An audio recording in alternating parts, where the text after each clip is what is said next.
এবার এমপিভুক্ত স্কুল এবং কলেজের শিক্ষা প্রতিষ্ঠান প্রধানদেরকে জরুরি নির্দেশনা প্রদান করল মাধ্যমিক এবং উচ্চশিক্ষা অধিদপ্তর তথা শিক্ষা মন্ত্রণালয়। ইএফটিতে এমপিভুক্ত শিক্ষকদের বেতন অধিদপ্তরের নতুন নির্দেশনা দিয়েছে। এটা এমপিভুক্ত শিক্ষক এবং কর্মচারীদের জন্য একটি জরুরি নির্দেশনা, যা আপনাকে অবশ্যই মানতে হবে। কি নির্দেশনা দেয়া হলো এই সংক্রান্ত বিস্তারিত তথ্য জানাবো আজকে ভিডিওতে। প্রিয় ভিউয়ার্স, আজকে নতুন ভিডিওতে সবাইকে স্বাগত জানাচ্ছি। আপনি যদি আমার চ্যানেলে নতুন হয়ে থাকেন তাহলে এরকম গুরুত্বপূর্ণ ভিডিওর আপডেট পেতে চ্যানেলটি সাবস্ক্রাইব করে রাখুন। ভালো লাগলে লাইক কমেন্ট করুন আর সম্পূর্ণ ধারণা পেতে পুরো ভিডিওটি না টেনে দেখুন। তাহলে শুরু করা যাক। এমপিভুক্ত শিক্ষা প্রতিষ্ঠানে আইবাস প্লাস প্লাস বেতন ভাতা দিতে শিক্ষক কর্মচারীদের তথ্য দেওয়ার নতুন একটি অপশন চালু করা হয়েছে। এডুকেশন ম্যানেজমেন্ট ইনফরমেশন সিস্টেম সেলে নির্ধারিত 5টি অপশনের সঙ্গে সঙ্গতিপূর্ণ নয়। তারা নতুন স্থগিত বা সাময়িক স্থগিত এই অপশনে তথ্য দিতে পারবেন। শিক্ষা প্রতিষ্ঠানের প্রধানরা 11 ডিসেম্বরের মধ্যে আর উপপরিচালক এবং আঞ্চলিক পরিচালকেরা 12 ডিসেম্বরের মধ্যে এই তথ্য অধিদপ্তরে পাঠাবেন, এমন নির্দেশনা দিয়ে সব এমপিভুক্ত স্কুল কলেজের প্রধান সহ সংশ্লিষ্টদের চিঠি পাঠানো হয়েছে। আপনারা স্ক্রিনে দেখতে পাচ্ছেন সেই চিঠিটি। মঙ্গলবার মাধ্যমিক এবং উচ্চশিক্ষা অধিদপ্তরের এক চিঠিতে এই তথ্য জানা গেছে।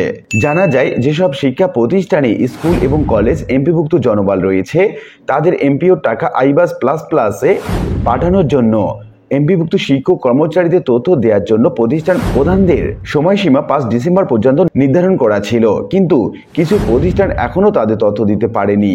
যেসব প্রতিষ্ঠান বরখাস্তকৃত জনবল, প্রতিষ্ঠানে অনুমোদন নয় এমন অনুপস্থিত জনবল রয়েছে বা আগের 5টি অপশনের মধ্যে কোনো অপশনের সঙ্গে সামঞ্জস্যপূর্ণ নয়, এমন জনবলের তথ্য দেওয়ার জন্য নতুন একটি অপশন স্থগিত, সাময়িক স্থগিত সংযোজন করা হয়েছে। আগের 5টি অপশন হলো কর্মরত, মৃত, পদত্যাগকৃত, অস্তিত্ব নেই বা জাতীয়করণকৃত। এমন পরিস্থিতিতে যেসব শিক্ষা প্রতিষ্ঠানের স্কুল বা কলেজ তথ্য এখনও দেওয়া হয়নি তাদেরকে আগামী 11 ডিসেম্বরের মধ্যে তথ্য দেওয়ার জন্য অনুরোধ করা হলো।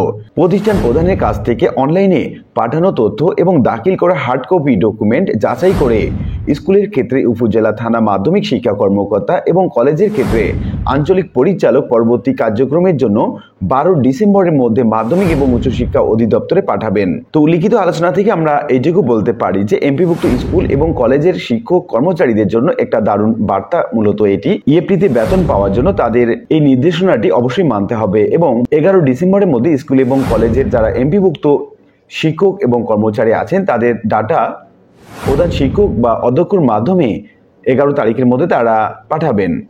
আশা করি বিষয়টি বুঝতে পেরেছেন। আর আজকের ভিডিওটি এ পর্যন্তই। আশা করি ভিডিওটি আপনাদের ভালো লেগেছে। ভিডিওটি ভালো লাগলে লাইক কমেন্ট করতে ভুলবেন না। দেখা হবে অন্য কোনো ভিডিওতে। সে পর্যন্ত সবাই ভালো থাকবেন। ধন্যবাদ।